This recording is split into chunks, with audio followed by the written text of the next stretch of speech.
Mend with me. Hi, my name is Lauren. I teach visible mending, and today I'm going to show you how to mend a large area using our full sheet persimmon flower pattern. Aside from demonstrating how to mend a large area, I also wanted to use these highly distressed jeans from my scrap pile to give you maybe an idea of how to revive some jeans that maybe aren't really your style at the moment, but maybe mending them and doing those, you can wear them again. And I'm using a fun western fabric and brown thread.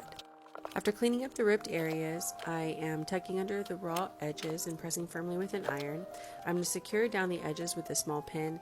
This is just to make sure that it stays nice and pressed and doesn't move around when I'm working in other areas. There are two main holes I decided to cut away and mend, but I am going to address this other area underneath the large hole later on in the video.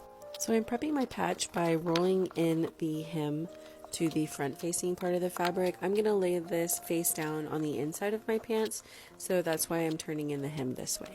I have the pants facing inside out towards me, just doing a final press, and I'm using the sewing ham, but you can use a towel. I just want to give some shape to these pants as I'm laying down my patch because I don't want it to be wrinkly as I am holding it and embroidering over it. I'm using white thread and the running stitch to sew the patch in place on these pants.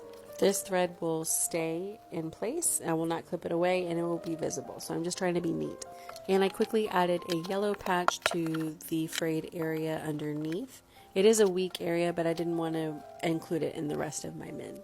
And once this is sewn in place, I'll flip the pants inside out and I will start working on mending the hole. I'm making sure those edges I pressed are tucked under and held down by the pins, and I'm using the whip stitch to tack down the edges to my patch fabric just so that it's nice and neat and nothing moves around. I am using our stick and stitch persimmon flower pattern. You can achieve this look with our 1/4 inch grid, but I just wanted to give you the pattern as well for people that just want to get through this quickly. We always want to work smarter, not harder. And once we get to this point where we have the stick and stitch patterns on, we are just going to use our running stitch to cover the entire area of this mend. Because the weight of the denim and my patch fabric were so light, this part went pretty quickly for me.